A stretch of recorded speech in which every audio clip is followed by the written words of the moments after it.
Hi, everyone. I'm Brian Sweeney, one of the consultants for the Ed Collab, and we're happy to bring you Storycasting in the Classroom. And here are our guests to introduce themselves. We're going to start with Erin Murphy.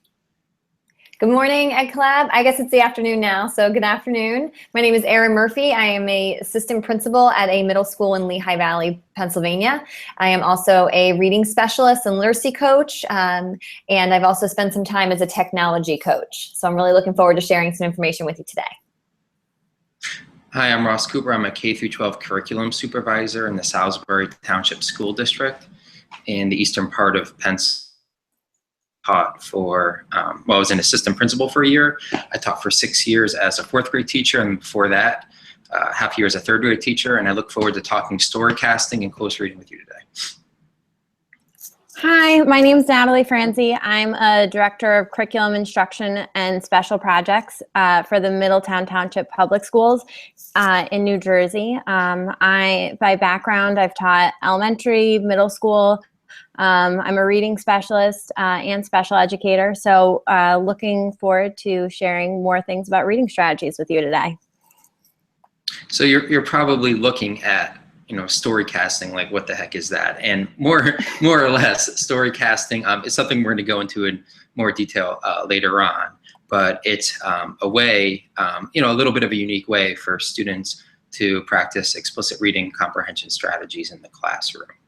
So before we get into that, myself, Natalie, and Erin and I are going to talk a little bit about our background in regards to reading comprehension, both in our administrative roles and as teachers. And for me, it was a pretty big process. To make a long story short, I went through multiple stages as a fourth grade teacher.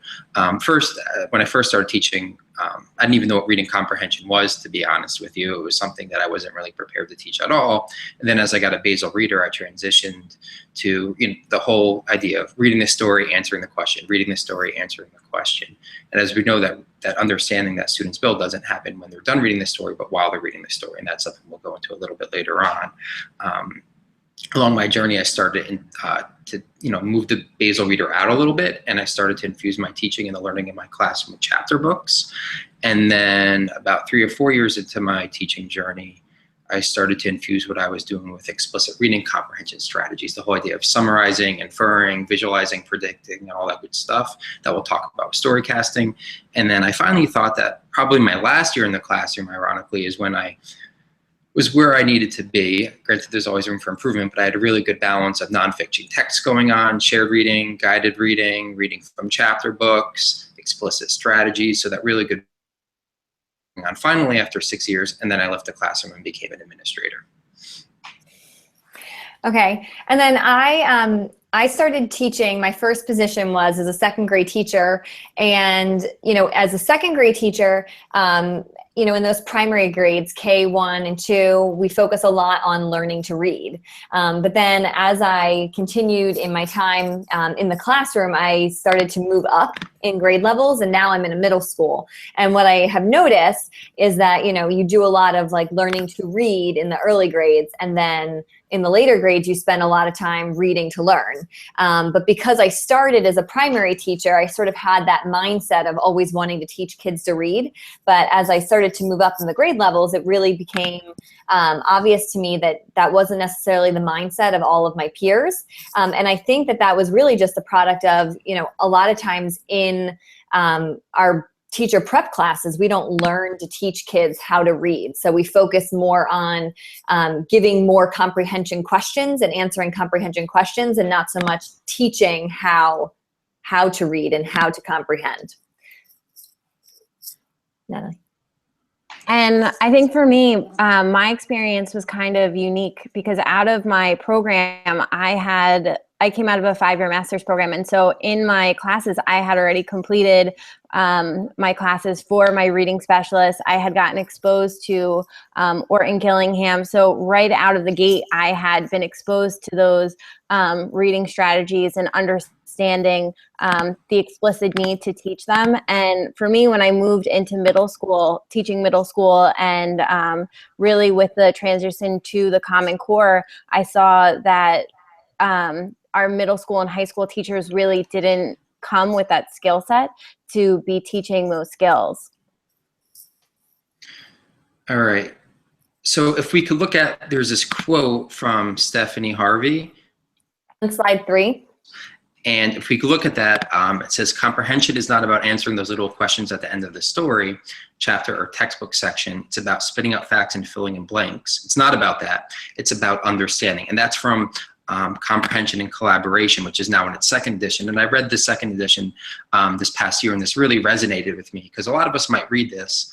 And those who are really well versed in literacy, they might read this and say, wait a minute, like, you know, I just have a Basil reader. I have Storytown or Treasures or Journeys or whatever, you know, whatever the fancy name may be with those like cute little drawings. We might say, this is what I was told to do. This is what I was supposed to do. They're getting all the questions right. And, you know, to us, you know, to those who are really, who embrace literacy in the classroom, that might come as common sense. But for those who are just following the Basil series, they might be feeling that they're doing what's right by students. But I think when you make the transition to that whole idea of understanding while students are reading and that balanced literacy approach, it really can be transformational for both teachers and students in regards to what you see in the classroom. So one of what really was big for me was, like I said, is when I made this shift to those explicit reading comprehension strategies. And when I read Mosaic of Thought and Strategies That Work, and I'll let Erin talk about those books. Okay, so, you know, when it comes to trying to figure out how to start teaching reading comprehension strategies, so like when we've accepted the fact that simply answering questions in the back of a Basil reader at the end of a story is not actually teaching reading comprehension, then the question always is, okay, so how do I teach reading comprehension and what does that look like? So on the screen, there are certainly a plethora of resources, but as a team, the three of us, these are sort of the ones that we have embraced the most or that we feel have the greatest impact or have worked for us. These are also, as an administrator, the tools or the resources that I share the most often when it comes to explicit reading strategy instruction in the classroom. And then if we could just switch to slide 6. So the reading strategies that appear in the Making Strategies That Work text, you see them here on the screen. They are monitoring comprehension, activating and background knowledge, questioning, visualizing, inferring, determining importance of a text, and summarizing and synthesizing information. Again, these are the strategies that are highlighted in that Making Strategies workbook.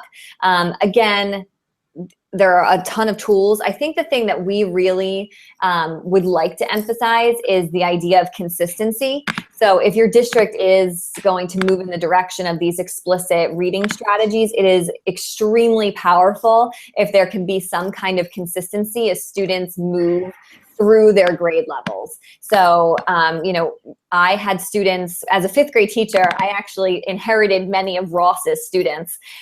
So it was a benefit in that, you know, the kids were coming to me and many of them already had this language.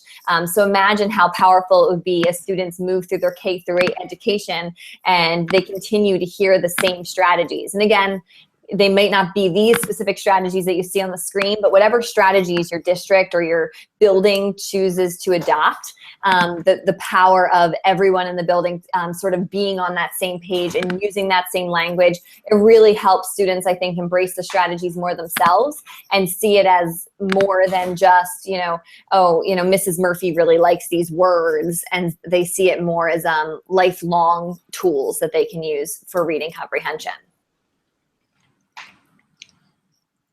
We can flip to slide 7 then. There we go. So often in the classroom when we're teaching these comprehension skills and we're asking students what skills they're employing, you'll hear them say, oh, I'm visualizing. Yes, that's part of it, but that's kind of the training wheels. We employ these scaffolds in place and teach those students those explicit skills, but it's about having them then move to them being second nature. I always used to tell my students, like, okay, we're using these Post-it notes to help as like the training wheels. So once you have this skill, a second nature, we don't need to use the Post-it notes anymore because now that's your skill. That's that comprehension strategy that you now own. And so that's that piece when we're teaching these skills that we want to move and have our students really become second nature to them. So if we can move to the next slide. Thank you. So in the classroom, teachers tend to teach these strategies in isolation when we really want students to be able to draw from multiple strategies. If we think about like real life examples, I always think about this commercial. It's this insurance commercial where this man is sitting on a bench and he is with his dog, and he takes a brownie out of his lunch bag, and he starts to walk with his dog, and he drops the brownie and then picks it up with a napkin and goes to eat it. And all of a sudden it pans to this grandmother and small child, and you see their faces. Think about how many comprehension strategies you just used in real life to figure out, like, what is that guy doing? You know, because it looked like, so it looked like it wasn't a brownie. Yeah, it looks like it wasn't a brownie. So we want students being able to do the same thing with those reading comprehension strategies, because it's not about just using them one at a time. We want them to be able to draw from multiple strategies at that same time. Awesome. So if we go to the next slide. So what does that look like? Basically, to sum it up, deeper understanding. So we want students to be able to leverage those strategies in order to develop a deeper understanding of what they're reading. And I think Kylie Beers and Bob Probst sum this up very beautifully when they talk about their signposts, which go along with the explicit strategies. We want to be alert for these strategies. We don't want to be a teacher who's kind of handing out rewards to students every time they see an instance in which they could visualize or make an inference. Maybe like when you're initially teaching it, you teach it and then you get off of it. But if students already know what an inference is, and they know what it means to visualize, and they know what it means to summarize, then those are the things that we shouldn't be doing. We shouldn't be performing these scavenger hunts for these strategies in the text that we're reading, because then we're not going to reach that deeper understanding that we want. So if we could go to the next slide, there's a couple quotes. So here's one quote, and this is from Rigorous Reading by Fisher and Fry. And if you look at this, one of the shifts in the Common Core is to move towards that more analytical and close reading. And granted, we want to balance that with all the other types of reading that we're doing. And Natalie will talk about that a little bit more later on. But it's not the end game. The strategy isn't the end game.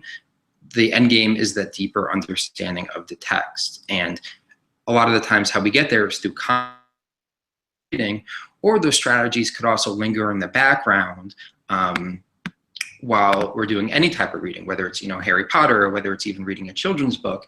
The difference there is they don't really necessarily, they're more in the background. They don't have to be brought to the forefront, because we don't have to really explicitly call upon them, because we already know what we're reading. We could already make sense of what we're reading. So one of the mistakes that I made as a teacher was I had my students perform close reading with these, with just any story from the Basil series. So, it could be like a 15-page story that was very easy for them to comprehend. Couple problems with that. One, it's a longer story. It's recommended that if you're going to perform a close reading, you're constantly rereading the story over and over. Imagine, how that would feel if you're a student and you have to do that with a 15-page story. So you could close read with anything that's as short as a paragraph to maybe something that's like a couple of pages. That was one mistake I made. Number two, for a lot of my students who are advanced, these stories were very easy for them to comprehend. So in a sense, like, you're wasting their time. Why are you going to close read and explicitly use these strategies for something? So that pairing of students to text is absolutely huge when it comes to close reading, and something that is often overlooked. And just one more point on that is we want to make sure, so for instance, in my district this year, we're bringing in the Fountas and Pinel benchmark assessment system, and the students are going to have levels, and we want to level books. We don't want to level students. So we don't want to say this student is an M, he or she could only read, at an M level. So when we're matching students to text, not only do we want to take that quantitative data into consideration, but we also have the qualitative data, right? If you're a student, you're interested in a topic, you're more likely to be able to read a book in that topic at a more advanced level. So you have that qualitative data, and you also have the student himself, his or herself. So it's kind of like a three-pronged approach: quantitative, qualitative, and the student that need to be taken into consideration. If we could go to the next slide. And just looking at the next slide, once again, another quote. And I think the keyword here is flexibly, right? We want the students to be flexible. We want the students to use these strategies flexibly all together, almost subconsciously, to lead to that deeper understanding. If we could go to the next slide. And this right here, and I know there's a lot of text here, but we thought this was necessary. You know, it's like a faux pas to put all this text on a slide. This is from, we realize that, but we think the slides have been okay so far, I would hope. So this is actually from Comprehension and Collaboration, which we mentioned earlier. And this is by Harvey Daniels and Stephanie Harvey. And on one of the pages, this is their work, not ours, but this is the comprehension continuum that I believe is somewhere near the front of the book. And it's this one-page handout, and this is part of it, that really brings attention to the fact that those strategies are not the end game. So if you look at the very middle, when it says merges thinking with content, okay, if you look at all the things that are there, inferring, questioning, determining importance, those are the strategies, okay? So that's the middle step right there. If you look below it, acquiring knowledge and actively using knowledge, those come after the students understand the strategy. So if you look at merges thinking with content, understanding begins here, understanding begins there. That's when the students start to understand what they're reading, and then the steps after that, they apply those understandings to dive deeper into the text, whether it's by formulating their own questions, whether it's by answering text-dependent questions, incorporating their schema, classroom discussions, all those visible thinking routines that we know and love, okay? That's what leads to those deeper understandings of text. So backtracking a little bit to those explicit strategies, how do we initially teach them? And that would be the next slide. So this is, this more or less is the gradual release that we've all come to know and love. We do the anchor chart. We read. Ross, can I jump in for a second? Yeah, go ahead, jump in. Okay, because one of the things that I have found, especially in like secondary, is people don't know what an anchor chart is. And I think that that's such a huge That's awesome, thing. Great point, go ahead.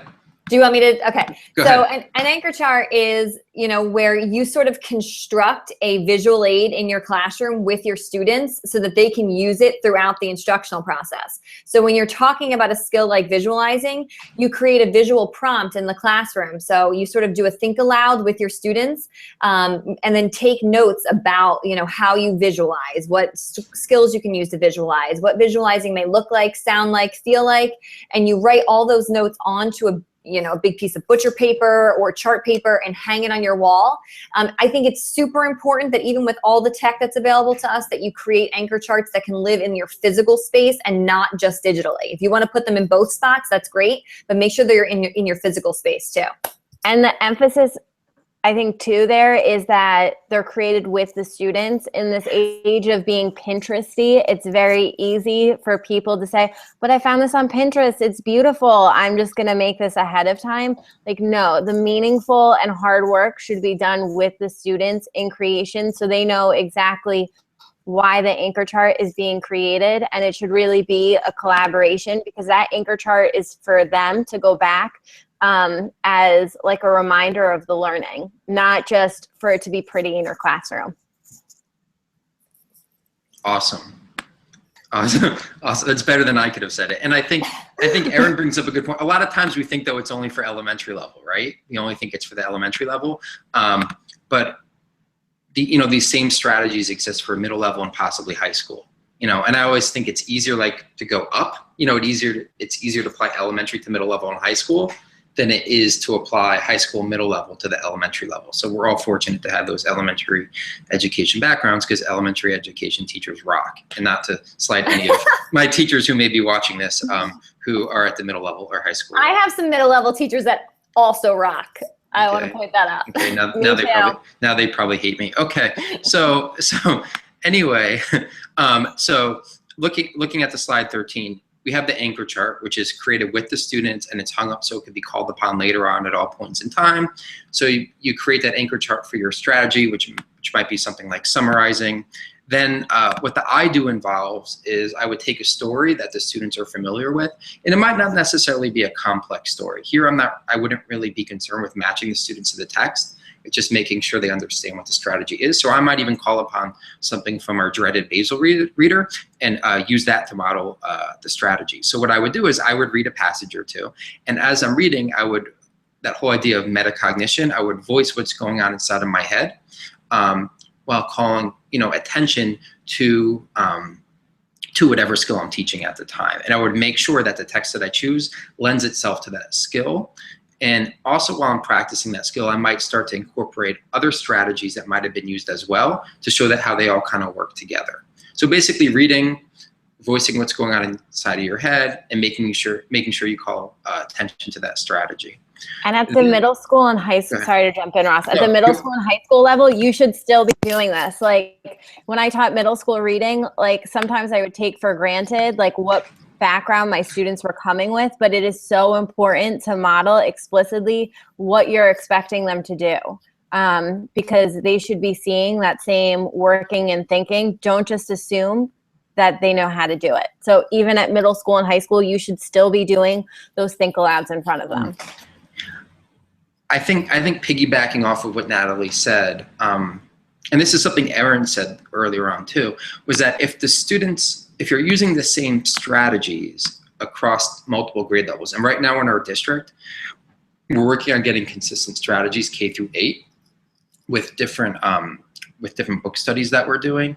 So if I get a student and it's guaranteed that they already know these strategies, then I might do a quick review at the beginning of the year and then move on. So I still think, in my personal opinion, it still might be good to make sure that the students understand them, do a little bit of a review, and then move on. But because you know that these strategies are guaranteed at every grade level, you then don't have to spend as much time on them as you would otherwise.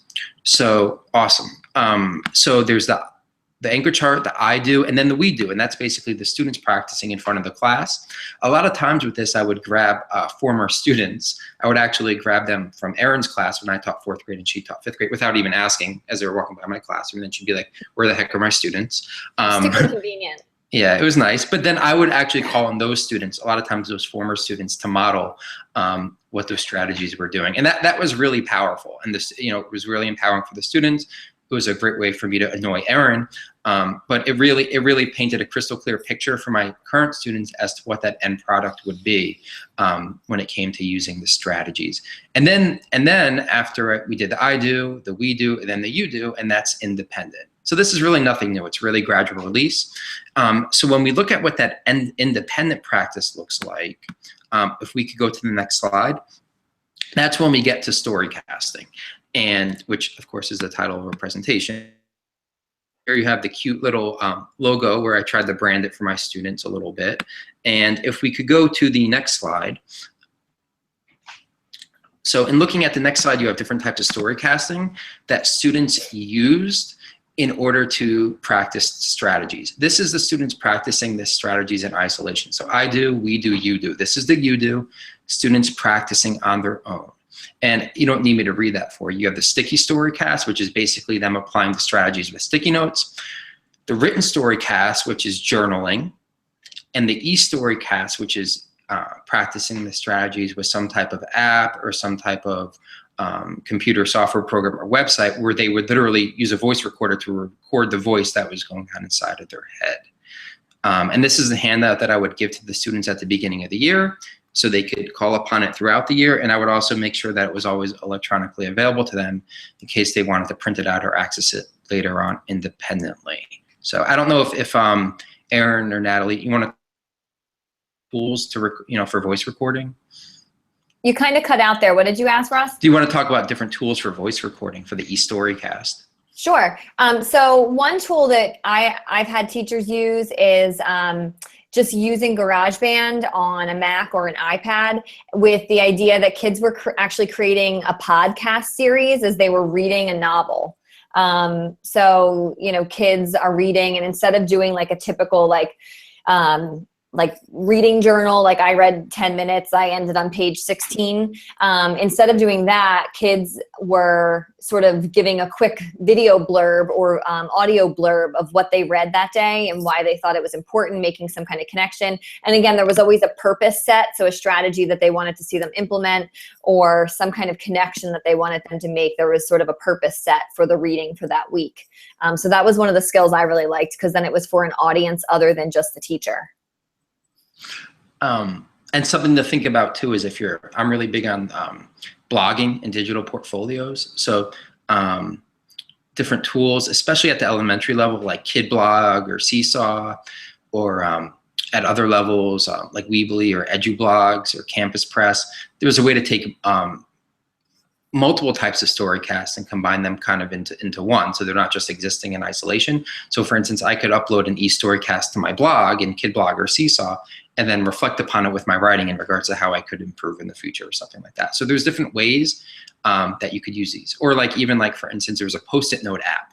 So you could take a picture of all the Post-it notes that you've applied to your book, and organize them in such a way from, best inference to worst inference, and then have a conversation about that with your peers, which really leads to a deeper understanding. So you could think about how to almost like piggyback on top of these Storycasts and use them not just the skills in isolation, but to drive that deeper understanding of content and self-reflection, which leads to better reading.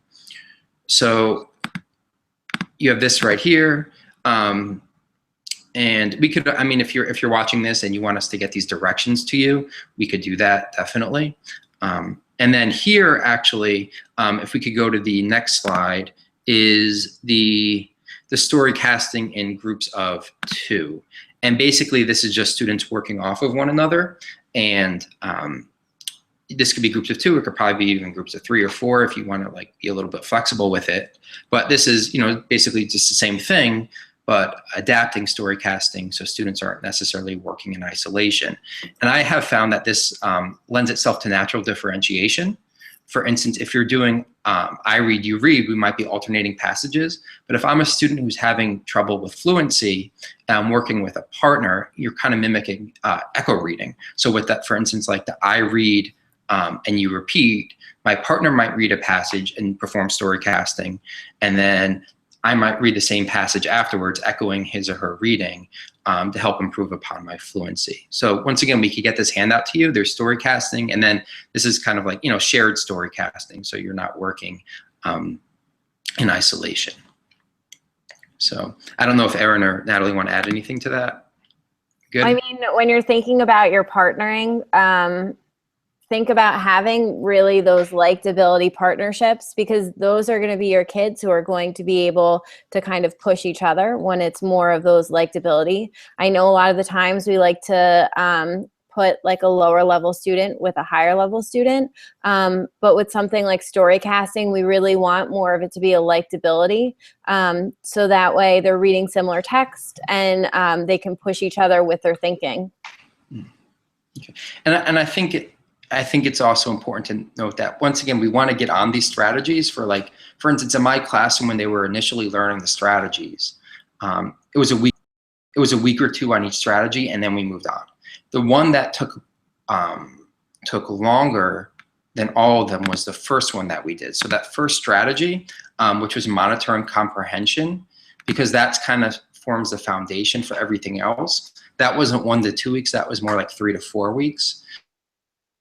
1, because it formed the foundation for everything else, but 2, because for a lot of students, this was a very unique and different way of learning about reading comprehension. Previously, a lot of them, this is a generalization, but a lot of them had just gone through the basal series and answered the questions at the end of the stories. So for them, this was a really big shift. So that first strategy, when they're like, this is different. How the heck are we learning about reading comprehension? So once, that first strategy took a while, it serves as a basis for everything else, and then they really flew through the rest, and then we were able to use all the strategies subconsciously, flexibly, and not in isolation. So I think you could use the Storycasting to initially learn the strategies, but one of the points I'm getting at too is after you've learned the strategies, you could still use it, but you wouldn't focus on any certain strategy itself. You would just use it to really, maybe if you're doing close reading or any type of reading, to really voice what's going on inside of your head. So it's great for initially teaching the strategies, but it could also be called upon later on. And once again, there's a lot of flexibility in regards to how it's used. So if we could go to the next slide. Oh, I think we skipped one. Did we hit the one with slide 17? Yeah. Did we get that? There we go. So here we go. So here are one of the questions that a lot of teachers have is, so I want to do close reading. You know, granted, you could do it with anything. You could do it with a page from a chapter book, not an entire chapter book. You could do it with a couple pages from a Basil story, but we really want to make sure that we're having a balance of the different types of text that our students are exposed to. So here are some of the better websites that we have found. I mean, I'm granted you're probably looking, anybody could look at this right now and be like, oh, what about this one, about that one? I mean, there's so many that are out there, but these are some that we have found to be the best. A lot of them are free, and then a lot of them you get more options if you know, with the premium version or premium version or pro version or whatever you want to call it. So that would be paid. I do think personally, ideally, if you're doing some type of analytical or close reading, it's best to have these readings in print so students can really mark them up. And, you know, Fisher and Fry really talk about that. Like, in order for students to be engaged in close reading, they need to be marking up the text. That's ideal, but for a lot of us, you know, with limited resources, not that our districts aren't great, but it's just, you know, every time you do close reading to provide students, you know, with something, an article, you know, go to the photocopier or get a magazine, it's not always practical. So sometimes we do have to go to electronic resources. But a lot of these electronic resources you can mark up as well. So that's something to be said. But these are some of the ones that we've used. I know personally, I'm a huge fan of Newsela. That's what I used when I was in the classroom. It's even better now. It's even better now. You can if you're a pro version, you can annotate. Newsela, the support in itself is amazing. They have courses for you to become a Newsela certified educator. So there's that too. But as far as the reading levels, they're putting text sets together. Are going back and really looking at primary sources, speeches. So they're really being intentional about what they're putting out there. And what's nice is you don't have to wait for the most current stuff to be out there. And it's a lot of stuff that kids are interested in. And I think no matter what we're using, whether it's Newsela or anything else, we just want to make sure we're being intentional and purposeful about the text that we're putting in front of students. Because when we really look at the research, we want to use it to our advantage. If we're having kids read on the same topic, they're going to be gaining vocabulary 4 times quicker if they're reading on the same topic. So, like, no matter what you're putting in front of them, I think the message is always be intentional and purposeful about what you're putting in front of them. And I would like to jump into it. Like, as much as we're emphasizing needing to teach reading strategies, teaching close reading skills, all of those things are super important, but you also need to find some balance in your room or some time in your room for kids just to read. You know, it sounds sort of harsh, but sometimes my thought process is, as a teacher, like, we need to shut up and let the kids read.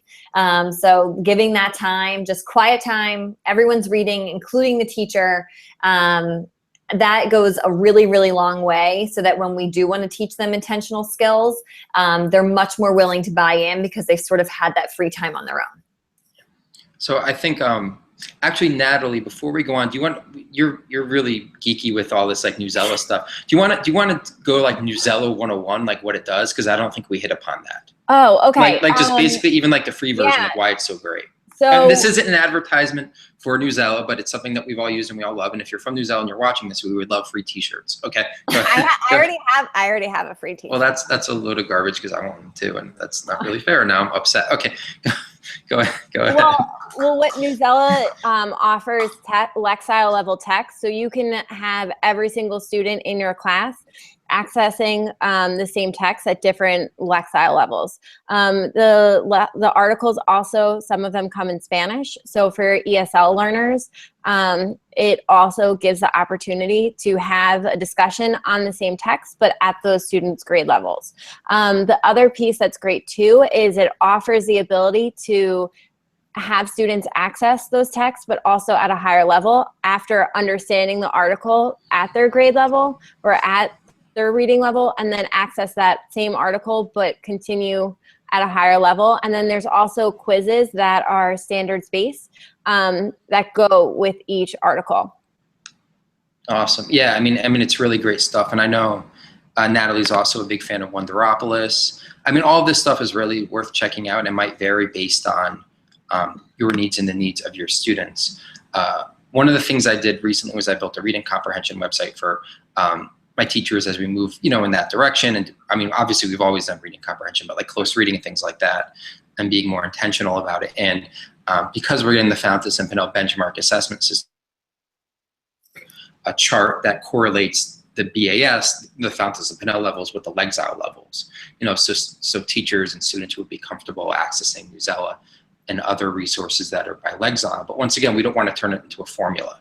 We also want to take into consideration the student and qualitative data. All right, go. And that's the thing. The Lexile level is like what gets you into the park, like into the right range for your kids.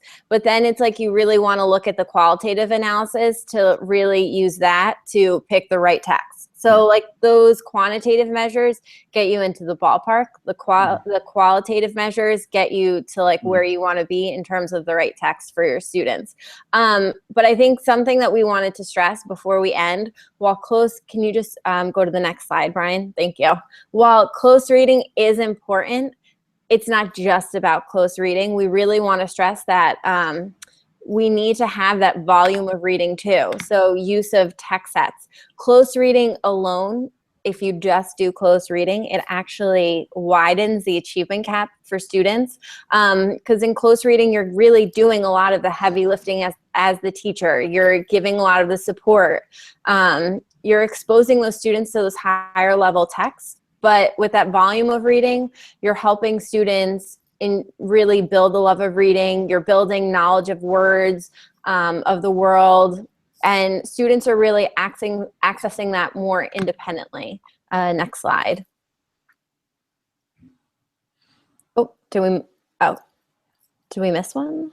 There's 2 slides with tables. And again, with close reading, it's those last pages. You're looking at grade level complex text. All students are looking at the same text, where at that volume of reading, it really kind of stresses that multiple levels that Ross was hinting at before that students have access to, that students really just don't have, like they're a level B, so they're only reading B level text. When students are given text on that same topic, they really have the ability to access text at multiple levels. So when we're thinking about teaching reading in our classroom and we're looking at close reading and volume of reading, it's not like one or the other, it's a both. So we just really wanted to make sure we stress that when you're in the classroom, you need to really make sure you're balancing that close reading and volume of reading. This chart is from Student Achievement Partners. They offer a lot of great text set resources that are already pre-made and ready for you to use, as well as lessons that have that close reading and pay attention to that syntax.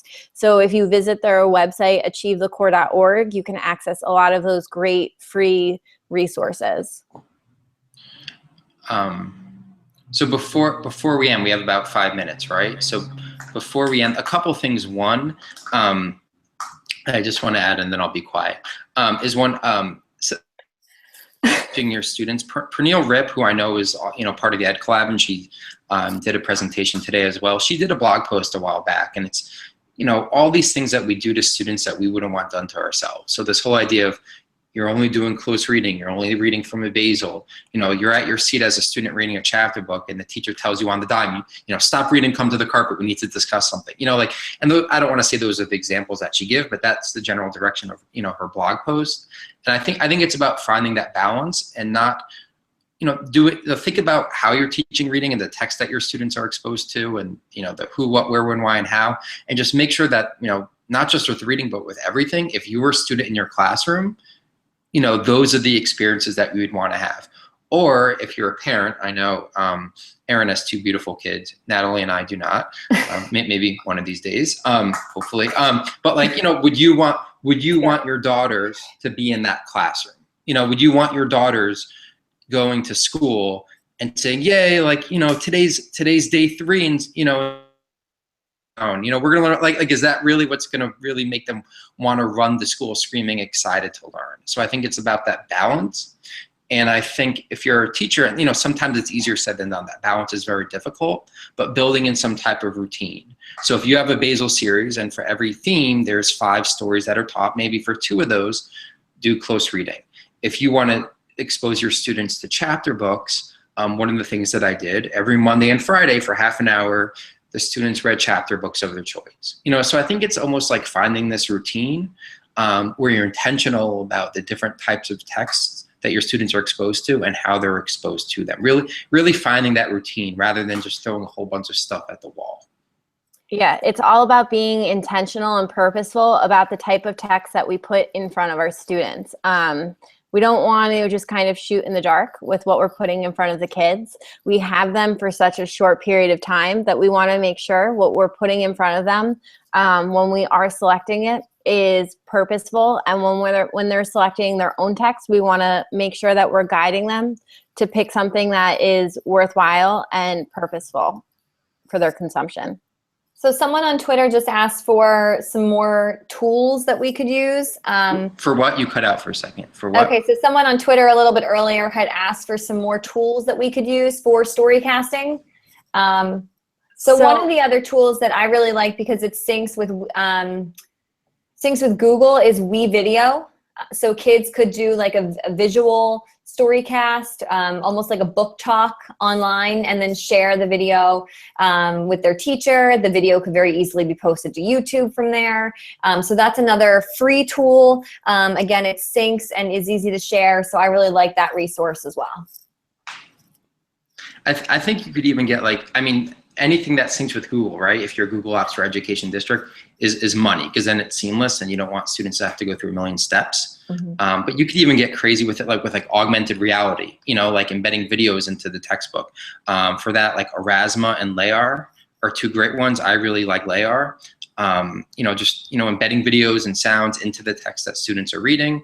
Even, you know, having students using a scan app and like scanning the pages, you know, and have them, you know, like almost like a screencast. So you have the page on your screen and you're electronically marking up as you're reading. I mean, there's really ways to get kind of crazy with this, but I think it's all about that metacognition and voicing what's going on inside of your head. I know we like touched on Seesaw before, but I just want to come back to it because Seesaw is such a powerful tool because really you're inviting the parents into the classroom because the students can, if you're not familiar with Seesaw, basically they can put they can create a video of the page that they're reading and then have themselves talking over the page and then share that video directly with their parents. So now you're inviting the parents into that conversation of what's going on in the classroom, and they'll understand kind of what you're expecting and aiming those students to do when they're having those same conversations at home.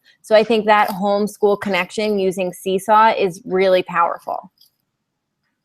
So Brian, if Awesome. we could jump to slide 20 because we're almost out of time here. That 45 minutes went so fast. So big shout out to Brian Sweeney for being our Vanna White today so that we could all talk and not have to worry about managing the slides. I really appreciate that, Brian. That was awesome. And you know, we really would love to continue this conversation. We're all very passionate about comprehension and reading strategies. So our contact information is up on the screen. So feel free to reach out to any of us or all of us, and we would love to continue this conversation with you guys. Okay, thank you very much, everyone. This was, you know, great. It worked out well. I'm going to just kind of share what we have coming up next. So at 1 p.m. we have a number of different workshops for you to watch. We have Connecting the Dots, the Power of a Global PLN. That's workshop number 10. Workshop 11 is a global read aloud. Workshop 12, Going Public with Kids Writing, Rethinking Audience, Purpose, and Feedback. Workshop 13, Women and Leadership. Workshop 14, picture books at every grade, The Power of Shared Stories. So all of them are going on live at the same time at 1 p.m. So you can choose between or sample each of them. Find them at the Ed Collab Gathering website. So thank you again to Ross, Natalie, and Erin. And we're going to sign off with this panel right now. Bye-bye, everyone. Bye. Thanks. Bye. Thanks.